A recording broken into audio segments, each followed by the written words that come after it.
Hello दोस्तों, कैसे हैं आप सब। आशा करती हूँ अच्छे ही होंगे। दोस्तों, मैं आपके सामने दिवाली की कहानी का सेकंड पार्ट लेकर आ चुकी हूँ।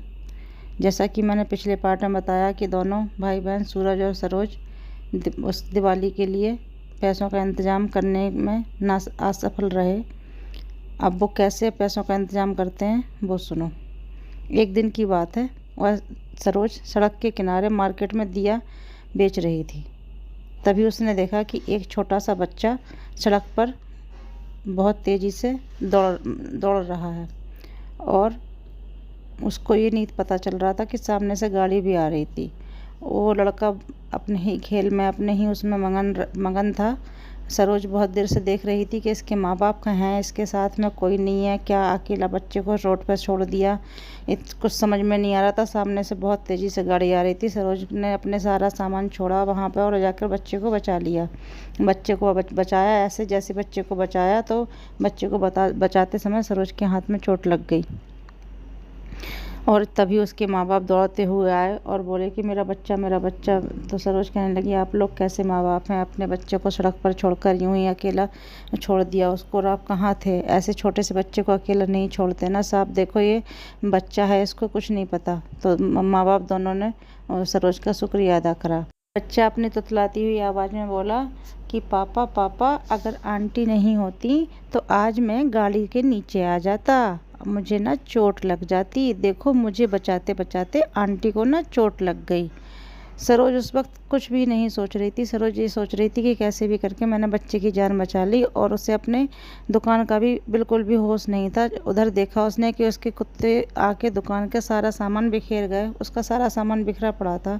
अब सरोज ने जब दुकान पर नज़र गई तो सरोज ने देखा कि मेरा तो सारा सामान बिखर गया। मैं तो दिवाली के लिए पैसे के इंतजाम करने आई थी, दिए तो बिके नहीं और सामान ही बिखर गया, अभी क्या करूं। लेकिन सरोज को कहते हैं ना कि ऊपर वाला अपने आप ही मदद करने के लिए किसी ना किसी को भेज देता है। जब सरोज ने उस बच्चे की जान बचाई, सरोज को ये नहीं पता था कि बच्चा कौन है। वह बच्चा बहुत ही बड़े ख़ानदान से ताल्लुक़ रखता था। उसके माँ बाप बहुत बड़े अमीर थे। तभी बच्चे की माँ सरोज के पास आती है और सरोज से कहती है, थैंक यू बहन, अगर आज आप नहीं होती तो मेरे बच्चे को पता नहीं क्या हो जाता। वो कहती, नहीं नहीं, ऐसा कुछ नहीं है, मैंने देखा कि बच्चे एक कार के सामने आने वाला है तो मैंने बस बच्चे को बचा लिया। तो उसकी नज़र उसके हाथ पर पड़ती है तो बच्चे की माँ कहती है, अरे अरे, आपको तो बहुत ज़्यादा चोट लग गई, और ये क्या, आपका सारा सामान भी बिखर गया। आप एक काम करो, आप हमारे साथ हमारे घर चलो, पहले हम आपको इसमें डॉक्टर को दिखाएंगे।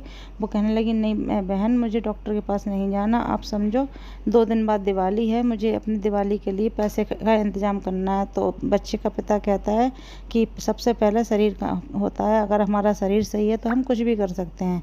आपको इस वक्त डॉक्टर की ज़्यादा ज़रूरत है क्योंकि आपको बहुत ज़्यादा चोट लग रही है और आपने मेरे बच्चे की जान बचाई है, इसलिए आपके दवाई का खर्चा हम उठाएंगे, आप टेंशन नहीं लो। वो उसको ले गया, उसके पास वाले उधर डॉक्टर के पास दिखाता हुआ, फिर उसने अपनी गाड़ी में तो बैठा ही लिया था, वो अपने घर ले गया। घर ले जाके और सरोज से बात करने लगी तो सरोज ने अपनी आप बीती बता दी कि ऐसे ऐसे दिवाली आ रही है और हमें पैसों का इंतज़ाम करना है, और जो पैसे मुझे मिलने वाले थे दिए बेच के, मेरे दिए एक कुत्ते ने वो ख़राब कर दिए, टूट गए, मिट्टी के दिए थे, इसलिए अब कुछ नहीं हो पाएगा। माँ बोली बच्चे की कि बहन, हमें भी दिए खरीदने हैं, क्यों ना हम तुम्हीं से दिए ले लें। अभी पूरे दिए नहीं टूटे हैं, उसमें से जितने भी दिए बचे हैं आप मुझे दे दीजिए, उसके बदले में हम आपको पैसे दे देंगे। तो वो कहने लगी, आप इतने बड़े हो, आपके यहाँ तो जगमगाती हुई वो जो आजकल रेडीमेड दिए आ रहे हैं वो जलाते हो। तो उसका पिता कहने लगा कि वो तो सब दिखावटी होता है, असली दिवाली की उसमें तो मिट्टी के दिए ही जलाने चाहिए, और हम ना पैसे वाले ज़रूर हैं, हमारे पास पैसा दिया है ऊपर वाले ने, लेकिन हम अभी भी पुराने रिवाजों से ही जीते हैं, और आपने हमारे बेटे की जान बचाई है तो इतना तो हम आपके लिए खरीद सकते हैं कि आपका जितना भी सामान है हम सारा खरीद सकते हैं, तो आप अपना सामान हमें दे दीजिए। वो सामान लेना तो सिर्फ एक बहाना था उन माँ बाप का। उन माँ बाप को सरोज की मदद करनी थी क्योंकि उन्होंने उसके बच्चे की जान बचाई, और उस सामान के बदले में बच्चे के पिता ने उनको 5 लाख रुपए दिए। वो कहने लगी, इतने पैसे तो वो इतना का सामान तो नहीं है। कि कोई बात नहीं, आपने मेरे बच्चे की जान बचाई, वो तो अनमोल है। आप अगर चाहती तो आप बच्चे की जान नहीं बचाती, आप अपना सामान देखती, क्योंकि आपको पैसों की ज़रूरत ज़्यादा थी। लेकिन आपने अपना सामान छोड़कर मेरे बच्चे की जान बचाई। उसके लिए हम इतना तो आपके लिए कर ही सकते हैं। बस काफ़ी सारे पैसे आ गए थे। सरोज खुश तो थी, लेकिन उसको समझ में नहीं आ रहा था कि अब वो क्या करे। उसको इतनी खुशी हो रही थी कि मैं अपने घर जाएगी, अपने भाई से, अपने माँ बाप को ये पैसे दिखाएगी तो उसके माँ बाप कितने ज़्यादा खुश हो जाएंगे। तभी उसके दिमाग में एक आइडिया आया कि क्यों ना सारा सामान खरीद के लेके जाया जाए, तो माँ बाप और ज़्यादा खुश हो जाएंगे। इधर उसके माँ बाप और भाई बैठे बैठे ये सोच रहे थे कि पता नहीं सरोज के पास सामान बिका या नहीं बिका, पता नहीं। हम कोई बात नहीं, औरों के घर में इतना सारा सजावट होगी, हम 11 दिए जला के ही अपना काम कर लेंगे। मिठाई की जगह पे हम बतासे खा लेंगे, चीनी खा लेंगे, कोई बात नहीं। जिसके यहाँ नहीं होता तो वो ऐसे ही करते हैं। इतने में सामने से सरोज चली आ रही थी, एक उसमें ऑटो में सारा सामान भरे हुए, और हंसती हुई आके बोली, हैप्पी दिवाली इन एडवांस।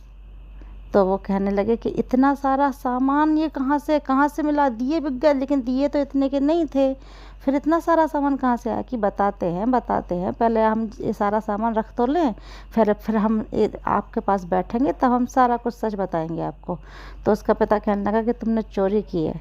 तो वो कहने लगी कि नहीं पापा, मैंने कोई चोरी नहीं की, मैं ईमानदारी से पैसे कमा के लाई हूँ। अगर चोरी ही करनी होती तो मैं यूँ इतने दिनों से सड़कों पर नहीं भाग रही होती। मैंने एक बच्चे की मदद की, उनके माँ बाप ने मेरे सारा सामान खरीद लिया, जितने का सामान नहीं था उससे ज़्यादा उन्होंने मुझे पैसे दे दिए। उन पैसों से मैं ये सारा सामान लेके आई हूँ। अब हम भी खुशी खुशी दिवाली मनाएंगे। गरीब की दिवाली की कहानी बस इतनी ही है, क्योंकि उस गरीब के पास कुछ नहीं था और देखते देखते उसके पास बहुत कुछ आ गया। जब उसके पास इतना कुछ आ गया तो उन्होंने भी धूमधाम से अपने घर में दिवाली मनाई, और उस माँ बाप के पास भी को भी इतनी सारी दुआएं दी कि जिनकी वजह से उनकी दिवाली इतनी अच्छी हुई। तो कहते हैं ना कि ईमानदारी के रास्ते पर चलना चाहिए। अगर सरोज और सूरज चाहते तो वो चोरी भी कर सकते थे, कुछ गलत काम भी कर सकते थे, लेकिन नहीं, सरोज ने ईमानदारी से दिए बेचे और बेचती रही। उसके दिए बिक भी नहीं रहते, फिर भी सारा दिन भूखी प्यासी वो अपने दियों को बेच रही थी। तो ऊपर वाले ने देखा कि उसकी कुछ मदद की जाए, और उसको ईमानदारी का फल ऊपर वाले ने 5 लाख के रूप में दिया। इसे कहते हैं ईमानदारी से ज़िंदगी जीना, और हम सबको इसी तरह से अपनी ईमानदारी से ज़िंदगी जीनी चाहिए। यही इस कहानी का मतलब था कि ईमानदारी सबसे अच्छी होती है। दोस्तों, अगर आपको मेरी कहानियाँ, एक भी कहानियाँ जितनी मैं डालती हूँ पसंद आती हूँ, तो मेरे चैनल को लाइक, शेयर एंड सब्सक्राइब कर दीजिए। Thank you.